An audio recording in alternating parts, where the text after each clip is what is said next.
Exoplanets, which are just those planets that orbit a star other than our sun. And also these things called brown dwarfs. Hmm. They're more massive than planets. They're bigger than planets, more massive, but they're not as massive as like things like the sun. But brown dwarfs also have clouds. So they have clouds made of dusty material called silicates.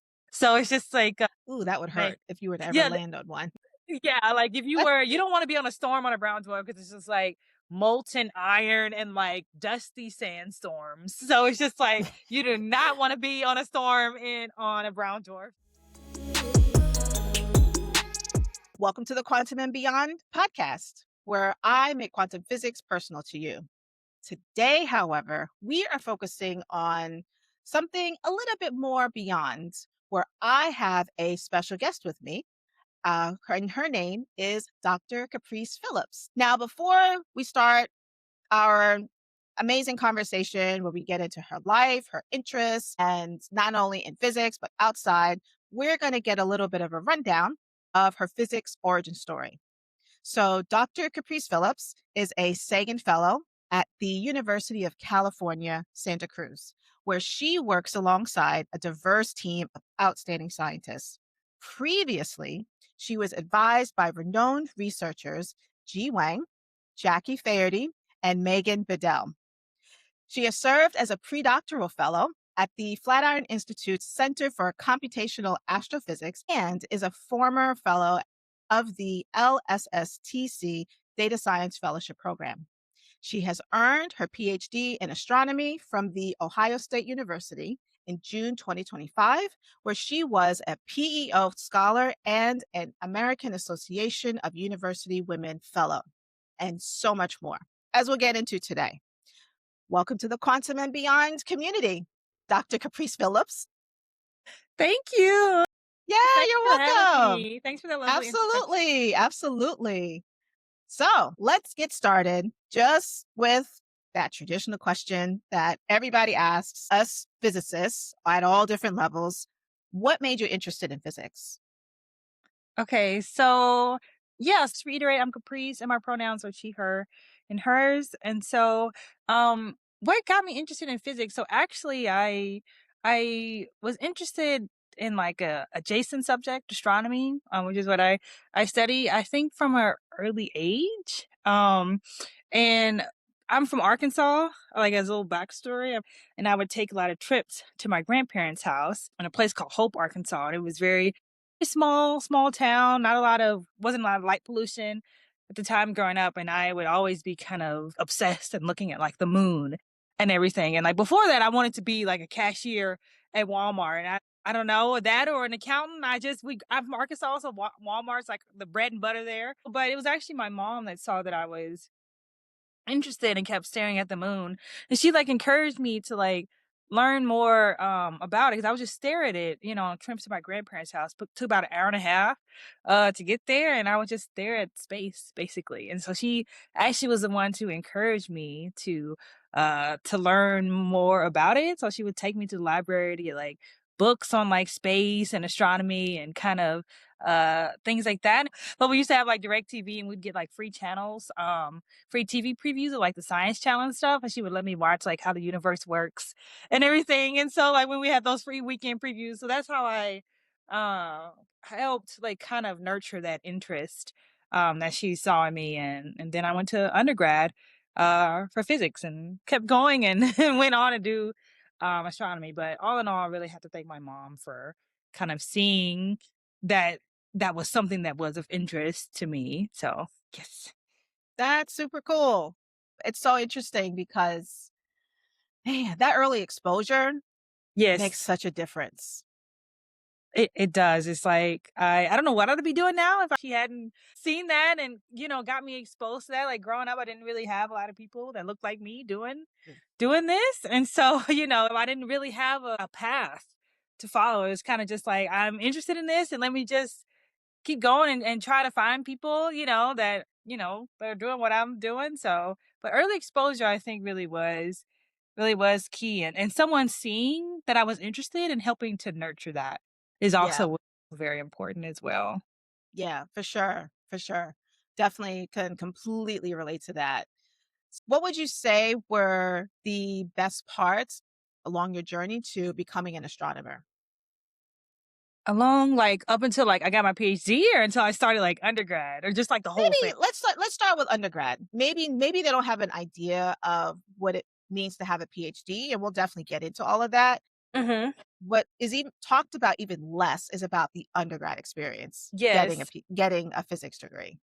Then, of course, we'll get to the challenging parts. Challenges, yes, always challenges. But honestly, I kinda have a, like, 2 best parts.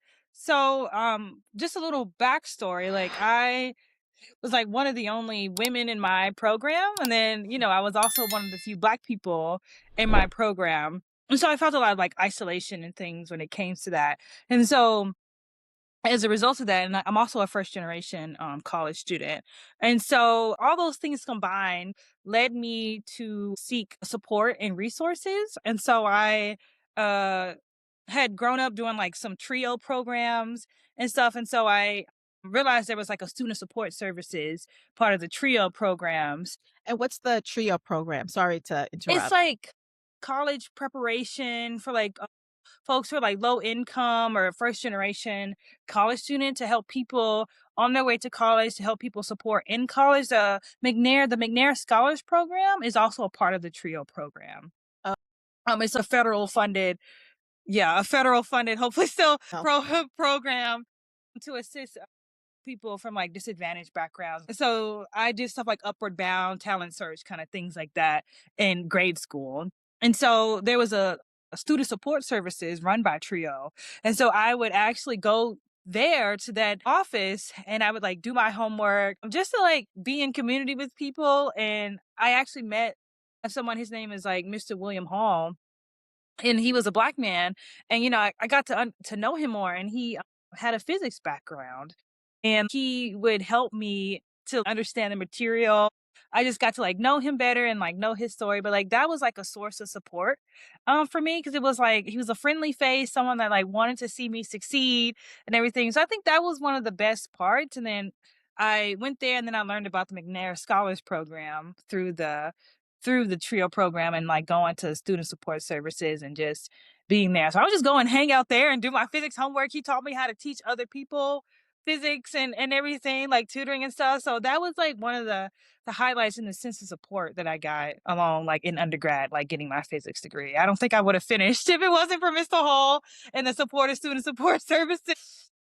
Yeah, it's funny because I so for anyone who hasn't seen my first YouTube video that I had posted, I shared like my backstory of how I started up as a dancer, had no interest in physics whatsoever. And then once that chapter closed, I eventually pivoted over and really same kind of thing. The key person who really helped me get through was Professor Piano. He was Mhm. just so compassionate, understanding, and he was also just a really good professor who was very good about not only explaining things in a way that we could all understand it, but also he was able to connect with us and to just provide that community that we needed so that we could just stay in the program because we were a tiny program of like Yes. maybe like 10 people. Mo. We were small. I think it's a little bigger now, thankfully, but Yeah. there was a couple semesters where I was kind of like, "Are you still gonna have a physics program? Because there's not that many of us in this major." That was like my program as well. It was pretty small Yeah, of people who are actually upper level physics majors. yeah, for sure. Now, what were the challenging parts? How much time you got? No, kidding. Especially as first gen, the way with the way we look and See, everything that comes with it. yes, It's rare that there aren't things that come up.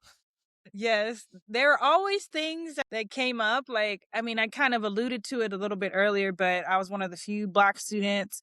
I think I was the only like Black woman in um, my program at the time. So it's just like a lot of layers to things. I faced like a lot of instances of things I'd be like, that was kind of weird. That I realized was like a microaggression or straight up an aggression. Like, there's like flat out just like racism, people assuming that I wasn't as capable of things. A lot of, I think, isolation was the Yeah, main thing. And it's that's just like so real. so real, like because of people like treating me differently because I'm black and a woman, like, not wanting to do homeworks with me and kind of things like that where I felt very isolated. And so that's why I turned to Trio and like student support services to help with that sense of community. But I think it was that, and also just the nature of physics is hard. I've always found it Yeah, challenging. It's yeah. never something that came easy to me, so it's just like having to work very hard at it at the same time, will also kind of not getting support from like my peers, and sometimes my professors, led to a very isolated experience where I'd be like, oh my god, am I actually like, there's so many times I'm like, what am I doing here? I feel like, what am I doing Why here? am I I doing need to this? just, Why am I doing this to myself? why am I doing this to myself? I just need to quit, wrap it up, call it a day. But then I couldn't think of what else I wanted to do. I was like, it's hard, but I want to do it.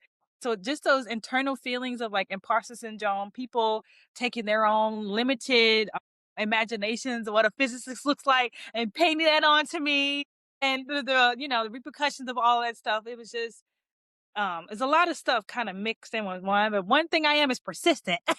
So Yes, I yes. was just like, I'm gonna figure out a way to do this. Like, I had a lot of between that and familial things and other stuff, navigating academia as a first generation college student. It's just like it's a lot of layers going on. But I pushed through, and I think during undergrad, there's a time where like, I was trying to do too much. I was Yeah. like in too many clubs. I was working jobs too and everything. And then like it took a toll on like my energy, my mental health. Like I had to take summer classes because I almost lost my scholarship because my grades were getting bad. And I was just like, oh my God, what am I gonna do if I lose my scholarship? I can't pay, like, that's how I'm paying for school. And so it's just like I gotta button this up. Something gotta go. So it's just like Mhm, mhm. maintaining my priorities and balancing my time and everything. But, I had to learn to ask for help as well because That's I was so just real. like, it's so hard. So it's just like, Yeah. I'm gonna figure it out all by myself. My friends is like, why are you doing that? Like, I think it was one class I was doing really bad and I needed, I think it was electromagnetism, and I needed that class to finish my degree. And my friend, thank goodness my friend, like, she was like, have you talked to your professor? I was like, no, I'm just doing so bad. And she was like, she dragged me over there and shoved me into his office and closed the door. She's like, here she is, and closed the door. And I was just terrified. He was like, hello. And I was just like, hi. But I needed that because she literally dragged me, shoved me in there, and was like, "You need to talk to him. You need this class to graduate. Let's go." Mhm. There were challenges, but over the years, I, had friends and people to help support me that helped me get through these times, and also just gathering myself together. Yeah, for sure, for sure. Yeah, the So amount of stubbornness you have just to get through the program is wild, yes. wild. One thing I would love to provide a little bit of context for people who Mhm. have no idea what it's like to just even get an undergrad in physics. Could you describe what I guess, the typical experience of a physics student is who does not look like you or I? And we all know who we're talking about. A typical experience, like just going to classes and stuff. Just going to classes, the kind of support they have, Oh, what, like, you know? yes, like, I feel like, a lot of the people, most of my peers around Yeah, me had a lot of exposure to physics and math before they even got to undergrad. yeah, Like, and a lot of the times people, especially those who go on to get advanced degrees, their parents typically, I think that there's a study on this where their parents typically already have a college degree or even a higher degree, like a PhD, MD, lawyer, things like that. So they grew up around folks that had these advanced degrees, and like they have like a roadmap in a way yeah, yeah. of things to do. You're not just going in there just like, what am I doing? They like, I know I know to do this thing here. And a lot of the things that I didn't know is that people already came in with like, the ability to like do computational things. So they had classes like that in high school. And I was just like, Mhm. I was like, I don't even know what this is. I think just the um ability to have parents that have higher degrees that already kind of set you apart, the ability to know that, hey, if I want to go on to get like a master's degree or a PhD, then I need to really be thinking about what I'm doing with my summers. So they, already have like the mindset for that. They know about, they might be more attuned to opportunities such as like doing research over the summer, something called a RU. And so, research experience for undergraduates, I didn't know about that. So I was about to leave college. So, Oh, you know, I, man. yeah, No pressure. yeah, I didn't Yeah, know about those. I think just awareness of things, and yeah, also I think if you come from a more privileged background, not to say that people don't experience their own issues and troubles, but it's often you are provided with support throughout yeah. college, whether that's monetary. A lot of the times I saw it with my peers that was like monetary support from their parents or someone who was like their guardian or things like that, where you're also not worrying about, that aspect, because that does get stressful. Sometimes instead of like doing summer research things, like I was like on the cleaning crew for like my undergrad. Like I cleaned in undergrad the university dorms when people left, because like that's what I needed to do to Wow. like Yeah. stay on the campus and like have somewhere to go for the summer. And I didn't realize people were going off and doing research, getting paid for it. Like I didn't know. I Mhm. didn't know about that. Like I would have tried to do that earlier. So, so I think it's just kind of things like that, resources and Yeah. knowing about opportunities and things like that. Yeah. No, totally, totally agree. It's that lack of information at the right time, Yes. right? Because it's all fine and good to find out it's expected for you to do a couple of research RUs or research experiences for undergraduates. But if you're a senior, it's it's too late. I It's a mean, for wrap. except for like a smattering, like a few exceptions, but for Yeah. the most part, that's it. Like, you're done. But even Hmm. so, like, still, even there are families where they'll help their kids pay for school, which, listen, that should be the ideal, right? It's not to say that that's a bad thing or anything like that, but that just wasn't our experience. And that having our energy divided in that way, it has an impact on our schoolwork. And then when you throw on top of that, like you were saying, where when your energy is divided and you feel like you're supposed to know, but you don't realize the only reason your peers know is because they've had it in high school and maybe Right. we didn't. Now we're feeling like that there's something wrong with us when in reality it's like, no, they just started earlier. So now we have to take the initiative to or have somebody push us to get the help that we need. Right. Yes, that's Yeah. very real. Yeah. That's so God. real. And it's definitely a big, personal development, uh, journey. Yes. Yeah, for sure. Um, so now could you describe your PhD experience?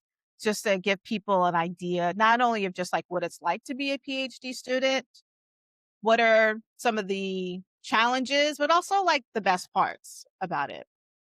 um for context, when I graduated from my undergrad, I was accepted into one PhD program and wind up leaving that program and going to another program. So I kind of the first program I did, I was not very supported in that. I didn't have a very supportive advisor and environment. So I wind up, having to get my master's degree and then reapplying to another school. So the program that I actually got my PhD from was the Ohio State University. Mhm, And so I guess I'll talk about reference that and also some of the lessons I learned from like my previous school.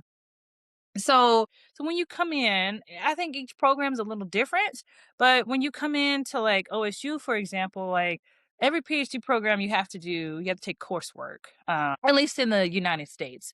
Yeah. And so in the US, like, we have to take our core classes, and that takes about a couple of years to do. There's like foundational classes that you have to take. There also may be some electives that you're able to do. So I kind of, in the first 2 years, I kind of did classes.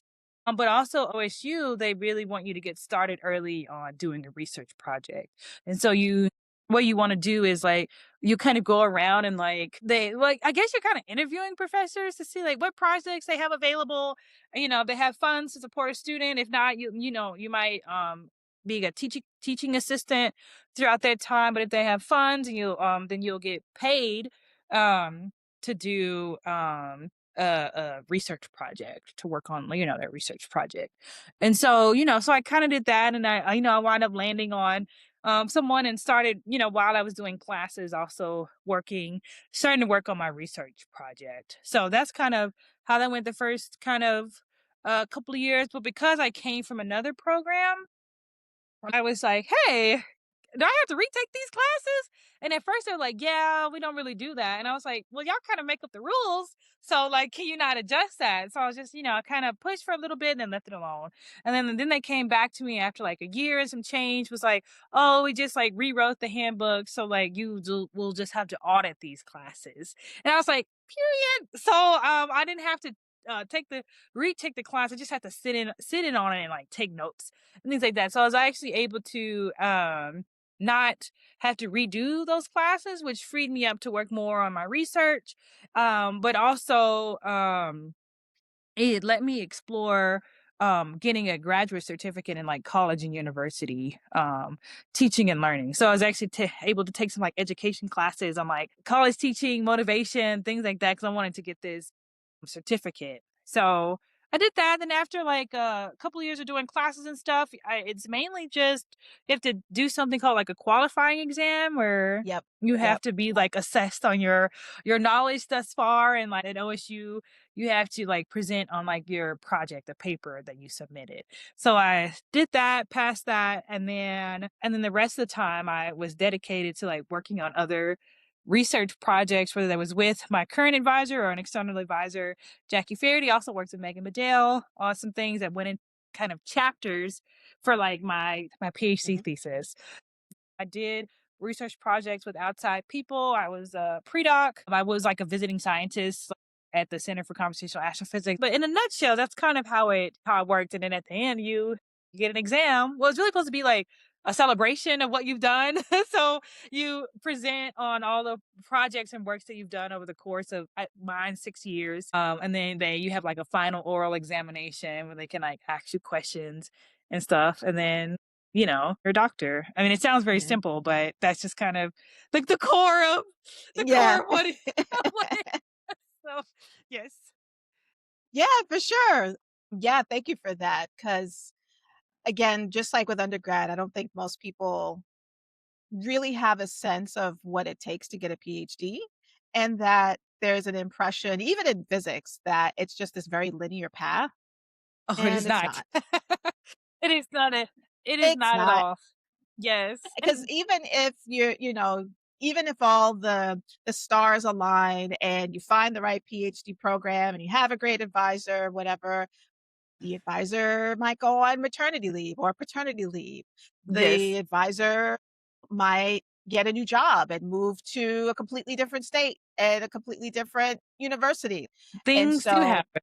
there's a level of adaptability you have to have, perseverance, stubbornness, and especially speaking of stubbornness and perseverance, the fact that you advocated for yourself when it came to not having to take those classes again, because that would be wild. Like, I already took this. Why do I have to do it Exactly. again? I was just like, and with PhD programs and things like this, I'm like, they set their own rules. I was just like, I know that to be a fact. So I was like, I'm gonna leave it alone for now, but I was definitely coming back to this. And they're like, oh, we Mhm. rewrote the handbook. I was like, I know that's all y'all had to do. Cause I was like, why would I have to retake this class that I retook, had gotten an A in? And Right, like even more so. Yeah, no. exactly. I was just like, that freed me up to explore educational classes and teaching classes and things like that, which was great. So Yeah. So, could you actually speak to the value of earning that certificate when it comes to having the tools in your toolbox to educate the next generation of physics students? Like, how that helped you? yeah, I think it's helped a lot actually. For context, like a lot of the times some people can go through entire grad programs without ever having to be a teaching assistant. Yeah. But even if you are a teaching assistant, it's just the nature of the field in which it's not like in the social sciences, for example, where like my friend got her PhD in sociology and like it was like she was a TA. Like she was like doing the lectures and like I think she had to take over one of her professor's classes and all this other stuff. Like she was actually like teaching and developing her own courses, things like that. We, at least in my program and some of the other people I've talked to, we don't do that in physics and astronomy. Like we might hold office hours or we might help with grading assignments and things like that and may, tutoring sessions, but we don't it's not to the level that they do in the social sciences, which I think can be a disservice to just generally the field. So I did classes on like motivation and kind of course. I also did a summer class on course design, like syllabus design and everything. So I found that very useful to think about why we want to people to learn what they want to learn and just kind of building upon prior knowledge to like get to a goal of understanding something. And Mhm. so I think whether or not I go into like being a professor or whatever, like it's still mentorship and guiding someone through a research project is also falls under the teaching umbrella.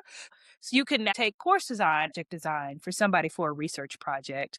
And understanding what how students are motivated can help you for like advising them or different things like that. Yeah. There are many applications for whether or not I go into a professorship or like a research scientist somewhere. I think it's very very helpful as well because like I had classes with people who are like getting their degree in like psychology, education, and everything just to understand like what people are doing in like their field because they think about things a lot differently than I think astronomers or physicists do. So I found it very very useful. We even got to have like start developing like a teaching statement that you might use to apply for jobs and kind of things like That's that. really useful. It was very useful, and I got to Yeah. like guest lecture in a couple of classes and you did like a mentor teaching experience and so that was like very nerve-wracking but very very cool and nice. I was like, oh my god, y'all do this every day, like that's like intense.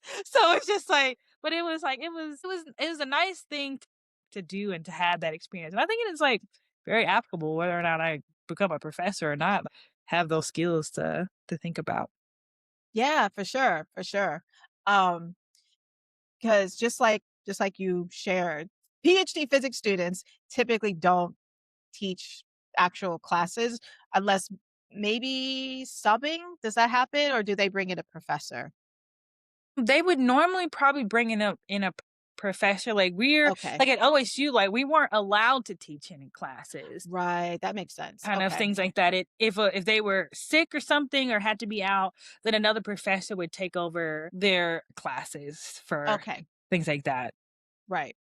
Do you Mhm. think that when it comes to the next generation of physics students, do you think it would be beneficial for PhD student to consider taking education classes? Because the teaching style is not great Yes. for retention. Yes. Yes, I'm not gonna name any names, but, Nope, same. definitely had some classes where I was like, "What are we doing?" So, no, yes, I think it would be beneficial, um, for folks to take a teaching or education class, because I think it's helpful no matter what you do. Yeah, you can know the material, but if you want to be able to kind of teach it to other people, like that's a skill. And I think we often make the assumption like, oh, you know it, you can tell other people. And it doesn't go together. Teaching is a lifelong thing, and I think that you can always improve and work to be better at it. So you have to kind of start those steps. And I think the earlier you start those steps, the better. I think that that's helpful. And I guess the thing is kind of like striking the balance between doing something that's going to be helpful and also kind of managing students' time. But yeah, I think some sort of kind of shift in and the importance of teaching and understanding pedagogy and what goes in that, because people get whole PhDs in education. There are skills and styles and all kinds of research that goes into these things for what is best practices. Like OSU, I think they're trying to make steps in that direction. I think they rewrote the handbook. I think it went into effect this past year that every student has to teach at least be a TA at least one semester. Mhm. So I think they're, trying to in their own way help with that, but I still think taking a class uh would be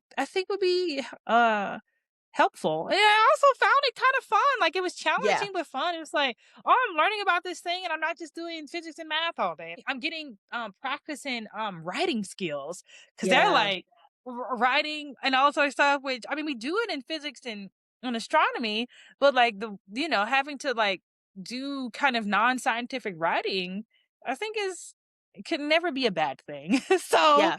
I Completely think it agree. can be helpful. So yes. Yeah, for sure. I guess one thing I would love to, like, get into, both related to, like, your PhD and your postdoc is, what is your actual research? Yeah. So, in a kind of in a nutshell, I'm working on trying to understand how like planet adjacent things, kind of the nature in which they come to be, like how they form, how they change over time, and also what can their atmospheres that they're made up of help us understand, their past histories, things like that. So I use a lot of observational data. Like, I use it from like kind of telescopes like JWST that's launched in like space telescopes, and also maybe some ones here on Earth to try to study these objects. They're very far away and get the data from them to understand the atmospheric composition, kind of things like that, and the nature of things. So that's like a general thing of what I work on. But I'm interested in like planetary formation and evolution. Is it the three word thing there? Yeah, but that's super cool. So, you actually answered, like, my next question, which was if you were focused more on planets in our own solar system, but it sounds like you're focused on planets that are outside of our solar system. Yes. Okay. So exoplanets is Exoplanets. yeah, Okay. exoplanets is what they're called. Like, I focus on exoplanets, which are just those planets that orbit a star other than our sun, and also these things called brown dwarfs. Mhm. They're more massive than planets. They're bigger than planets, more massive, but they're not as massive as like things like the sun, for example. So they call them these in between objects. And so I focus on these things as well because they're very intrinsically very interesting objects because they're kind of maybe the natural progression between what's a planet and what's like a star, for example. So I focus on those as well. So, is it one of those situations where as the formation is starting to happen, this formation of matter will land in either category, meaning like it will eventually, depending on the composition, will become a planet because of these conditions. But because of these other conditions, this other formation will turn into a brown dwarf. Or is it more of just like a transition from like planet, brown dwarf, star?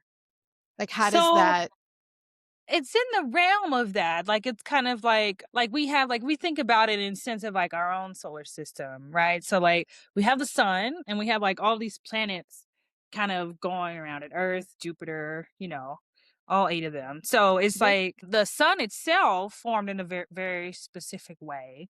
But then the sun formed and then it had like kind of leftover stuff from it, like dust and gas around it, and something called like a protoplanet, a stellar disk, protoplanetary disk. And like out of that stuff, the planets started to form after the sun, around its like baby sun. And mhm. so, baby star. And so, whatever was left over was a material left to form these planets going around it. So with brown dwarfs, there's actually a lot of open questions around how they form. We're kind of wondering, did they form more like the sun formed, where it was like it formed from like this cloud of dust and gas, or was there already some was it did it like a chunk of it break off like when Mhm. the like star was forming, then it formed, or did it form kind of like planets in a disk around an already formed star? So I think the nature, I still open questions. I don't know the answer to that. So Right. give me a prize if I do. But I think there's a lot of open questions because brown dwarfs actually span a wide range of masses. Mhm. So it's just like there are ones that are very low mass that are near kind of nearing the size of giant planets. But then you progress through the mass range, and there's some that are very massive that are very similar to like low mass stars, but they're not stars. They don't have like an energy source like the sun does. Mhm. And so there's an open question on the nature in which they form. Do they form like planets, like in a disk, or they form like little stars? So we don't actually know, and that's an open question. So That's super that's a very good cool. question, though. Yeah, so if I were to look at a simulation of a galaxy, right? There's a whole bunch of data that we that came in from any of our telescopes and observatories, and we use that data to create a visual simulation of what the galaxy, whichever galaxies we're looking at. How do I know that I'm looking at a brown dwarf versus a planet or star? It gets a little tricky because, for example, let's see, brown, like if we were to do like brown dwarf versus a planet, like sometimes it is a little tricky because sometimes brown dwarf, especially the really the cooler brown dwarfs that are also very lower mass, they actually Mhm. can like mimic the features of a giant like gas planet, like a Jupiter-esque planet. So it's just like if you were to observe like maybe a brown dwarf and maybe like a giant planet, like if you look at like you take their data and you look at their things that's made up in their atmosphere, and sometimes they look very similar. And so it's hard to, as we get down to like those planetary regimes, like it gets a little kind of fuzzy. But what we can do is like the thing that separates a brown dwarf from a planet and from a star is its mass. So we Okay. can try to use things like how bright it is in combination. If we know the age, for example, and we use models and stuff to kind of try to get back out how massive it is. And that's usually Mhm. how we discern kind of brown dwarfs from planets or stars, for example. But you need to know some kind of information from it, whether it's its temperature, how hot it is, or how bright it is, or things like that. And then you can use that in combination. And if you can make a guess on the age, and that will help you to get out its mass using like these like models and different things like that. But just spectroscopically, they sometimes, I mean, just looking in their atmospheres and what they're made out of, Mhm. they can start to look kind of very similar. Okay. Okay, that's Mm. really interesting. So a brown dwarf doesn't have its own energy source, Hmm. right? Okay, and that's what distinguishes it right now from a star. Yes. Okay. And for what is the chemical makeup of a brown dwarf or chemical signature? Of a brown, yeah, so, Yeah. eh, like, for stars, for example, there are different classes of stars, Mhm. like, kinda based on their temperature, with, like, the hottest stars are, like, O-type stars, and then, like, as you get cooler, you start to go, like, do the sequence of them, and, you'll go maybe all the way to M-type. So, like, brown dwarfs themselves have their own classes, like, Mhm. as they age and cool, they kind of go through these different classes, their atmospheres change, and so some of the like there are different classes. They call them like M dwarfs, L dwarfs, T dwarfs, and Y dwarfs, for example. And so they're kind of marked by different temperature ranges. Mhm. And so like for T dwarfs, which are getting cooler, but getting down, we're getting closer to like Jupiter S temperature ranges. Y dwarfs are the coolest type of brown dwarfs that we know. But for thing called T dwarfs, we start to see as they get cooler, we start to see like um the atmosphere become cool enough for like methane, a CH4 form in the atmosphere. So you'll see like kind of these spikes of like the signatures of methane because each kind of molecule has its, just like we have our own unique fingerprints. That's how we can be identified. Like molecules and stuff have their own very unique fingerprints in like an atmosphere. And so if you look like, oh, okay, this is what methane is. It's never going to change. So like Mhm. you'll see a signature of like methane, for example, and like a T dwarf. There's also like carbon monoxide in there, CO, kind of things like that. Brown dwarfs can also have water in their atmosphere. And but as we get to like white dwarfs, which are the closest that we know that are closer in temperature to Jupiter, you can also start to see like water clouds or like ammonia, NH3 in their atmosphere, things like that. But brown dwarfs also have clouds. So they have clouds made of dusty material called silicates. So it's just Ooh, that would like hurt if you were to ever yeah, land on one. yeah, like if you don't want to be on a storm on a brown dwarf because it's just like molten iron and like dusty sandstorms. So it's just like you do not want to be on a storm in on a brown dwarf. So, but they can have a wide range of atmospheric composition, but some of the different classes of them are kind of hallmarked by different things in their atmosphere.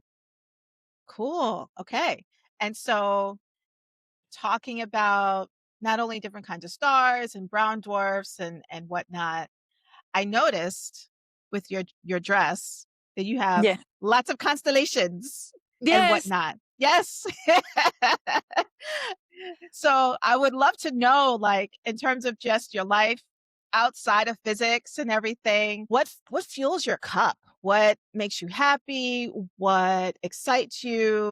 What is it like science? And it can be science adjacent too. Obviously, like what even like with me, I'm wearing something very I think this is like if you look close with the earring, it's kind of similar to what you'd think about with the um the way software used to be written, Oh, and they would awesome. have, like, the holes and everything to mark the ones and the zeros, and you'd feed the tape into the computer, and it would read it and then spit out whatever calculations, whatever, that this was kind of the theme. That's kind of like what I think about when I wear these. That's awesome. I have Jada to see the mirror earrings on. Cool. Yes. That's really pretty. Yes. So, yeah, like, what are the things that you do, whether it's inside or outside of science, that fills your cup? Yes. So, there are a few things. So, one of them, I mean, I can't show you because it's like on the other side, but I'm staring at them all. I really enjoy plants. Mm. I have like 35 plants in my home, I and wish. I have cats. There's no way. yeah, there's no way you have to teach them not to eat it. Some are poisonous to pets, not pet friendly. So I Right. don't have any pets. But I enjoy like greenery. I have this like little plant corner over here. I really enjoy plants. I actually I like being artsy. Might not show up on the screen, Okay. but I I yes, you can see it. Pretty. Yeah, I can see it. Yeah, I this is one of the watercolor things that I did. So I like plants, so I also watercolored some plants. But so I like to do artsy things. I painted some flower pots to put my plants in, kind of things like that. And I like to color in my coloring book. My friends, I have like a Switch and a PS5, so I like playing video games, things like that. I talk to my friends quite a bit 'cause they help refill my cup. Even when we're just sitting on the phone listening to each other breathe, like it just Yes. it's therapeutic to me. Yep. I Yep. just like Yeah, I do to that with my mom, actually. We'll yes, go through the whole conversation, and then it's literally just us doing things, but we're still on the phone. And we're not even we're still on talking the anymore. phone. Like I'll be like, wait, hello, and they're like, I'm still here. I'm like, okay. Yep. So things like that, I'm trying to get back into being more active. So I've been going on walks, things like Nice. that. I went on a hike with a couple of friends. And one of the things that is kind of new to me, my friends got as a gift when I got my PhD was they got me a banjo. And so Ooh. I'm actually wanting to learn how to play. I'm trying to look into signing up for like some classes because I want to learn how to play the banjo. I think it's a very cool and interesting has a lot of instrument. I think the banjo is actually I think developed by folks who were enslaved. So I think I want to learn how to play it. And I'm from Arkansas, a hillbilly at heart. I enjoy banjo music. So Yep. kind of things like that just I'm trying to get back into reading, so I have a What is goal of that? finishing. Yes, what is that? I don't wanna just read scientific papers, like, I wanna, like, read for, like, leisure, for fun. So, I'm trying to get back into reading. I'm doing and then I'm trying to be more intentional about the things I do outside of, outside of science. Because as much as I enjoy my research and stuff, like, that can't be my life all the time. Yeah. Balance. So, Yes. just as I am Yes. intentional about writing a code or writing a paper, I need to be intentional about my activities. So, I'm trying to do that, but also I'm trying to be more comfortable with doing nothing because that's very hard for me. Yeah. Just being okay with Yeah. just my friend was like, "I don't think you know how to do nothing." And I was like, "What do you mean?" I was like, "I'm just sitting here." She's like, "But you're like twitching and like thinking about something." She's like, "Just like do nothing." So I'm trying to because doing nothing can also refill my cup Yeah. to truly rest and recharge. So yeah, there's a lot of Yeah. things. Yeah. No, I love that. Completely feel you on all of that. What types of books do you like to read? I like things that are a little like fantasy-esque. Um, I'm reading this book, The Last Smile in Sunder City. Mhm. Um, I find it very I like kind of like those smart, wise cracking, magical like detectives or things, but there's kind of magic around like that. So I like that book because like the premise of the book is like humans came and destroyed the magic. They're having to live with that, and also kind of the magical creatures are having to like navigate this new world without magic. So it's just like I find that very interesting. So I kind of like Yeah. kind of fantasy, kind of a little sci-fi kind of books like that. Cool. And what kinds of video games do you like to play? I like my friend says I don't like cozy games because she was like every game you play stresses you out, and so it's just I like I don't know That's I like me in movies and shows. I tend to watch very action-oriented, high octane, adrenaline rush. And my mom's like, "How do you relax with that?" I'm like, "But it's relaxing." exactly. She was like, "Play it." So I have Animal Crossing, but I don't actually check on my island. So I'll be playing like kind of I like indie games, Mm. kind of like small developer type games, like kind of like adventure games kind of things. Like that. Which is like you don't just play like a cozy game when you're making pancakes or something. Like you're like fighting for your life in these video games. I'm just like, I I guess, know. but that's just what's fun to me. So I don't know. I like really Yeah. kind of interesting indie. My friend says also like games that are kind of creepy. So Uh, I don't yeah, I yeah, I don't know. I enjoy The Sims as well. I need to check on my family, make sure she's doing all right. So yeah. yeah, that's super cool.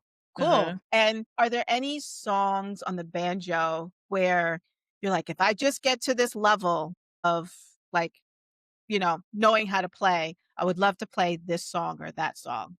I literally have a song in mind. It's called Daddy Played the Banjo. It's actually like it's a I forgot the other person, but it's like an album by like Steve Martin, like the actor. Like he actually like I think plays the banjo or sang on the song or something.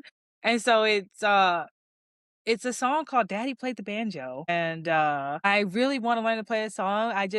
I really enjoy the song, like, lyrically and just the way it kind of sounds, and so, like, that would be, like if I could play that, like, in a talent show or something, I feel like I will have made it as a banjo player. It will be Yep. full circle moment because in undergrad, I there was this random tape well, not tape, the CD. And we had like a CD player and they were like, "Oh, you could play music in here when people come visit." And it was just like this random CD. I was like, "Oh, what's this?"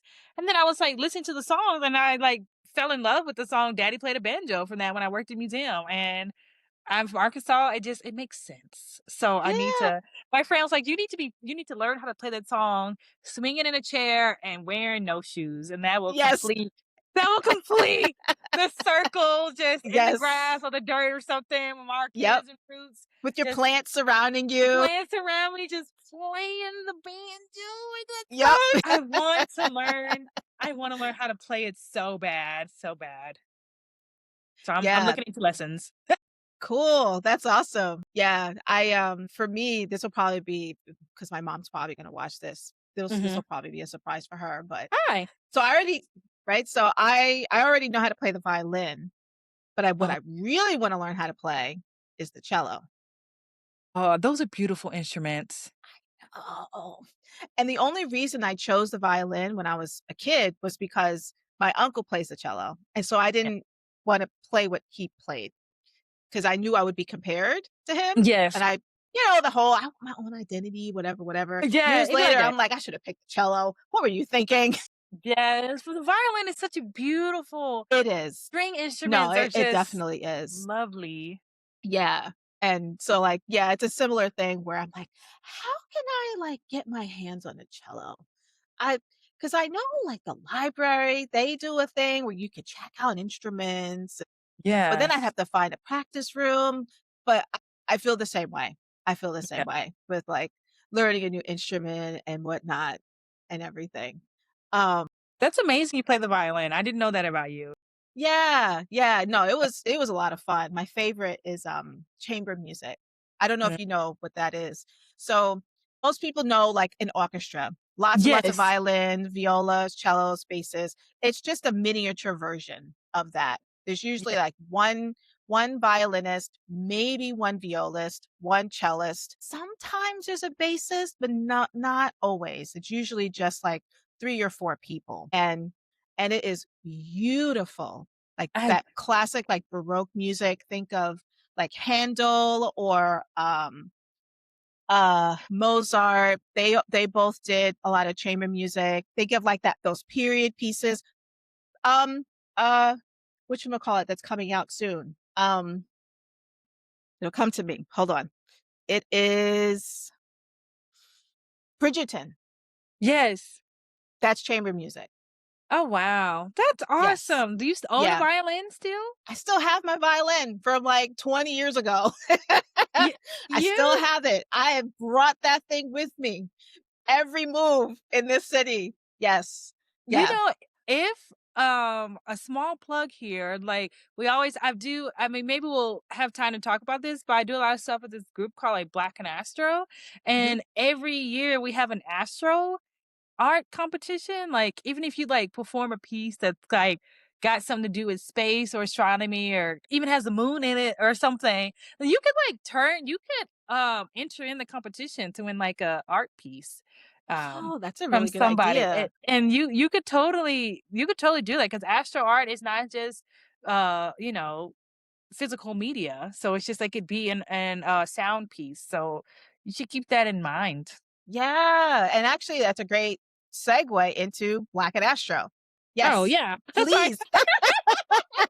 And scene. Yes, please let people know about Black and Astro and the amazing work that y'all do. I see all of your not only the work and the posts and everything on everywhere, all the social media platforms. Like, let people know because this is also a way for, like, parents and community members to, like, support such a great organization who also supports, like, undergraduate students and grad students and whatnot in astronomy and astrophysics. Yeah, so like BIA or Black and Astro, we're basically like a grassroots organization. We were kind of founded in like the 2019, 2020, 2020 era. There are a lot of groups like Black in X groups that kind of founded with that. It kind of started with a lot of the kind of like protests and everything against like police violence against Black people. And so people, as a result of that, in different fields and areas of their lives, started talking about more about their experiences as being, you know, a Black person in a certain space. Whether that was just living their normal civilian lives, or whether you were Black in the ivory tower, Black in academia, Black in being a Black birder, kind of things like Mhm. that. I think there was a big thing in like in New York about someone that was like racially profiled and like got into an argument like when they were like trying to bird or something, just like watching birds, kind of things Yeah, I like met that. him. He's super Yeah. cool. Yeah, he Yeah. looks super, I want to meet him so bad.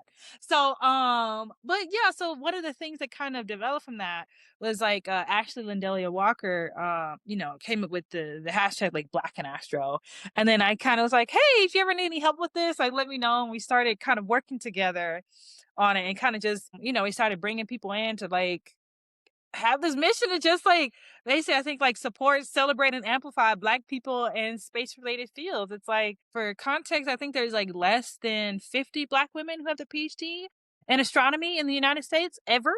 So Well, I Mhm. think I was like 30 something. So it's small numbers, and so just trying to have community and, like, support people, and so it, like, kinda started as, like, this hashtag on Twitter. I'm still gonna call it Twitter. It started as this hashtag on Twitter and kind of gone from there. We have annual kind of Black Space Week, where it's just, like, a week just celebrating Black people and Blackness and space-related fields, whether that's aerospace, astronomy, space law and policy. Because space law and policy is a thing where there are people, there must be laws, things like that. Like we've been trying to support people monetary wise, like kind of offering people travel grants to support going to conferences, workshops, things like that. Just having Black Space Week as well. A roll call where people can go and introduce themselves on like social media and everything. Like we've even had like in-person networking dinners at like the big astronomy conference, the American Astronomical Society conference. It takes place in the winter.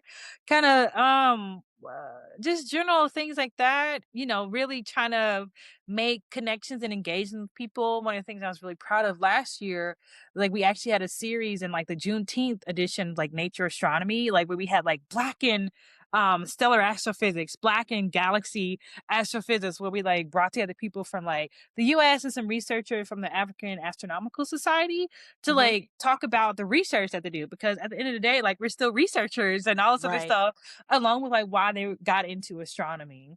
Kind of things like that. And these are like articles you can look up and they're like citable articles and things like that. So just like kind of just supporting the community, helping to build community, connecting people with resources and things like that. We just got a renewal for our grant, so we're going to be able to have sustained programming.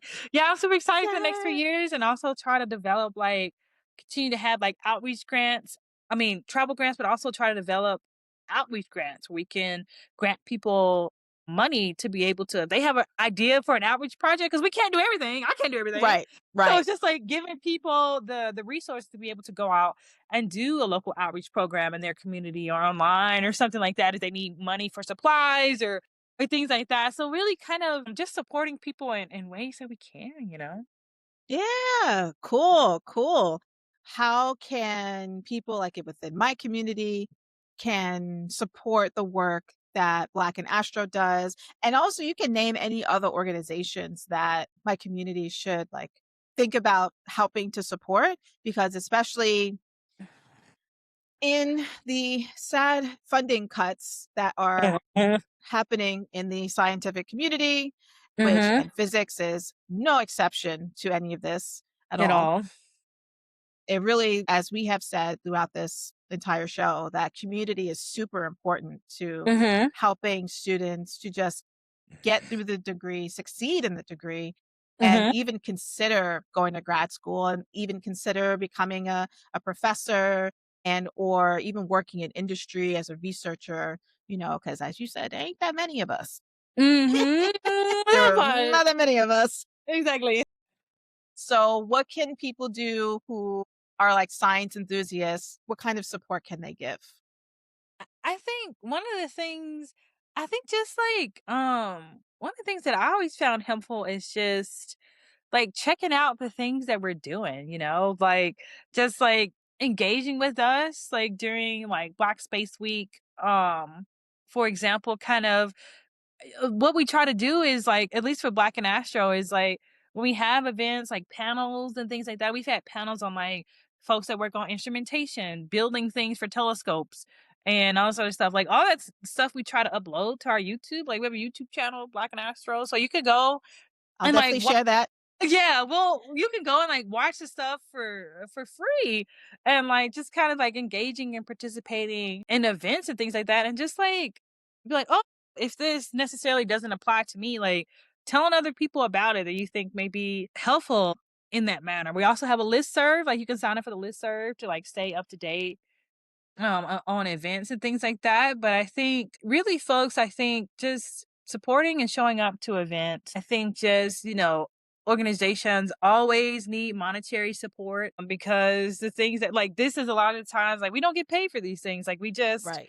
are doing it because we care and we want to to help people, but we ask someone to be like on a panel or something. We also want to fairly compensate them for their time and expertise. So Right. kind of things like that. I know a lot of these, like there's like Black in Neuro, there's like Black in Marine Science, and like I think we even have like a PayPal or something where it's always helpful to be like, we have like these like community pots where someone's like, I can't pay for a grad school application. We're like, well, we have some money in our PayPal, like we can help you out.